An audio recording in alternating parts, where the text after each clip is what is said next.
Let me just climb up on top of this desk I totally have here. Oh, Captain, my Captain. Now, that is, well, it's not quite the same without the actual desk, but that game definitely did hit right as we beat the Washington Capitals 6-3, leading off with 2 goals by Nico Hischier, our captain. So let's go ahead and run through this game because while the score line was definitely great, I don't think it was that dominant of a game, even if overall I do think we played very well. So, like I said, we started off that one with 2 goals by our captain, Nico Hischier. The first goal came after I think the Capitals actually had the run of play for the first few minutes of that one. Had a few decent chances. Dolls made it. Didn't have to make any actual stops, but the chances were there for Washington. After breaking up one of those plays, we transitioned right out of the defensive zone into the O zone. We had a pretty decent shot by Miller that I don't think was ever much of a chance of actually going in. But the rebound was left there for Nico, who made a great hand-eye coordinated play, being able to bat down the bouncing puck right into the net over the shoulder, and we're up 1-0 just like that. One of those games where Washington's probably feeling pretty good about their game and then gets punched in the mouth by going down 1 early. Not too long later, we get the power play goal. The stretch of play in between, I think, again, was fairly balanced, and I will put it in our favor as well. The goal definitely energized the team a bit, set Washington back a step, and it ends up playing out where we get on the power play because Washington's kind of chasing the game a little bit at that point. We see lots and lots of movement from the boys on the power play. It was talked about on the broadcast. You love to see that out of Jack and Luke working together up at the top, basically weaving and diving and moving in and out down the walls, back across the blue line with each other, always having nice outlet passes with Bratt or Toffoli. Nico always running, keeping it locked down in the middle for the nice blast tip. Points from both Hughes brothers, and again, the goal from Nico Hischier. Now we're up 2-0, but we know how that went the last game with Boston. We were up 2-0 and then gave up 5 more goals. Well, 7 more goals ended up being scored in this game. Thankfully, majority of those still were in our favor. I still think we controlled play throughout the rest of the first until the Capitals got on their power play. Now, we did keep the top unit mostly contained, and to be honest, I think the penalty killers themselves actually did play it fairly well. But Dawes probably had his first real flub of the game. The McMichael shot wasn't anything too deadly. Yeah, he did time it very well. I really think that was just a young goaltender getting set into position. And while McMichael's not like this crazy goal scorer or anything, he definitely exposed Dawes a little bit there, catching him going down, beating him up high over the left shoulder, short side. And it's 2-1 after a power play goal. From there, the Capitals really started to pour it on at the end of that first period. And honestly, probably could have tied it up if not for a couple good stops by Dawes there.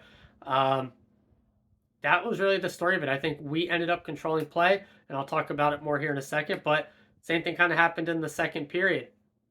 Washington scores a goal, and then they had a bit of flurry of chances that, if not for Dawes, maybe the game kind of goes a different direction. But the second as a whole, I think, was Washington's best period.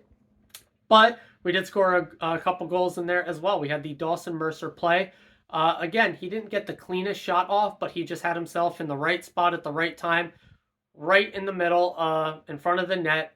Puck comes from behind. Nice pass to him. Great forechecking by that line on that play, especially from Nico. The wall play, I've always said, basically since his rookie year, Nico is one of the best board battlers in the entire NHL. He showed it there in that shift, winning the puck, getting possession back. The puck comes back to him, winning the puck around the net.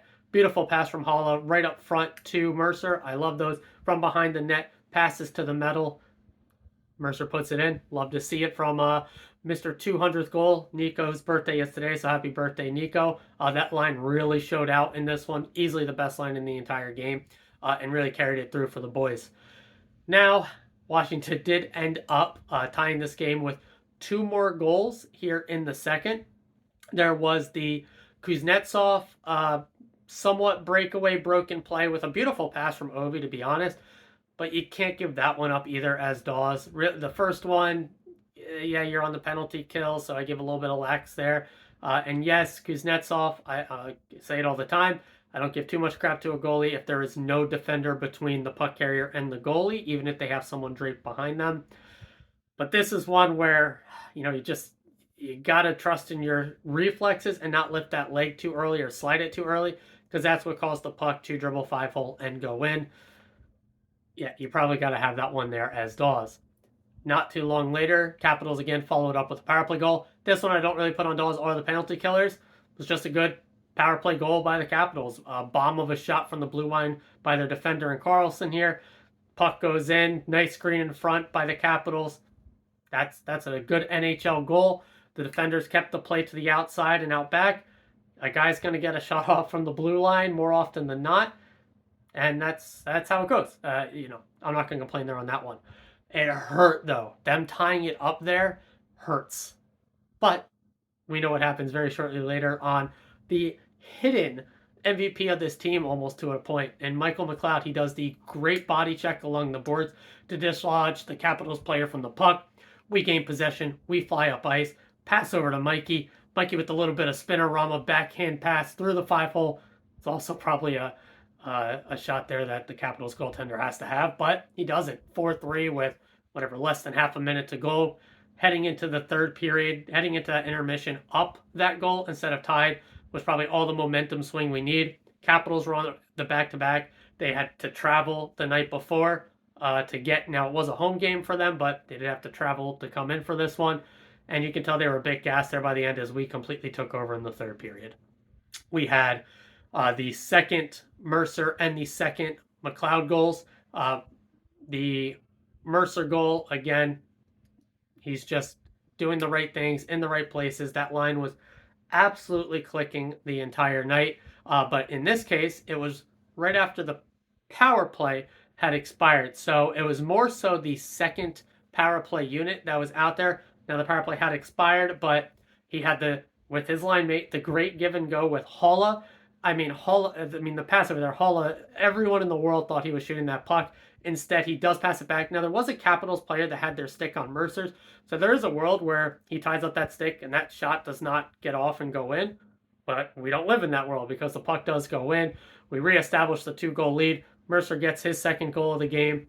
And then we continue to really just control play throughout that third period. I kind of touched on it before, but at the end of the second as well, I thought the Capitals has had multiple chances of actually taking a 1-goal lead if Dawes did not make some stops. So instead, you get the McLeod goal, then you get the Mercer goal, and then you get the McLeod goal again, where that line just kind of crashes the net, creates chaos off the back. Lazar has a nice little touch to the front, and Mikey just shoots the puck towards the net, and it goes in again.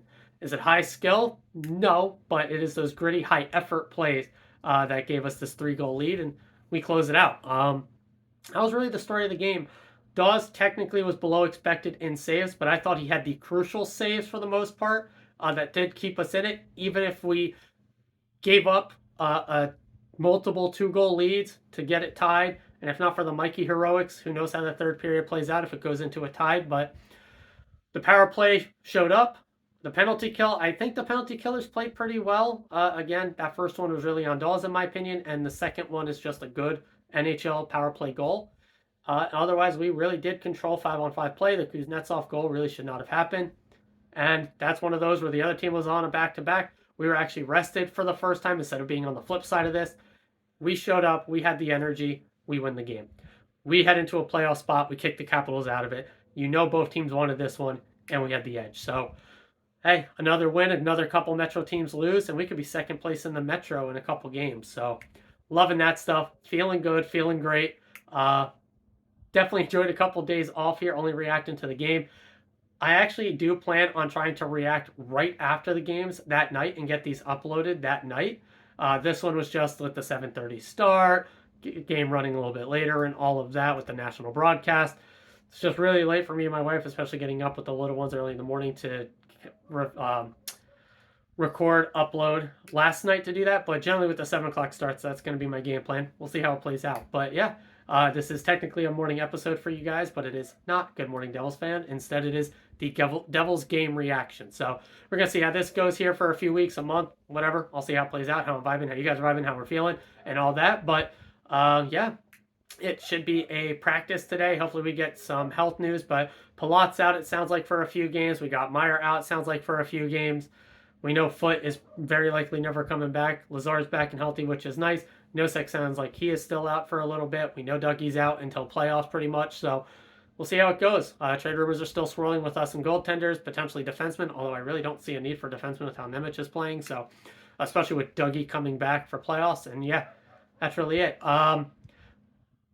Looking forward to the next game. It's Chicago. They are also on a back-to-back, double traveling back-to-back, although I don't know if you really count New York to New Jersey a travel, because I think most teams, when they have that schedule, usually just get a hotel in the city, stay there, and then they just bus in for the game, so they don't have to catch a plane and go through all those headaches. And yeah, we should win that one. Again, we should, but hey, they beat Winnipeg, who I think is one of the best teams in the NHL right now, so no game is a lock. But yeah, enjoy this one, guys. I'll see you after the next one. Always and forever. Let's go down.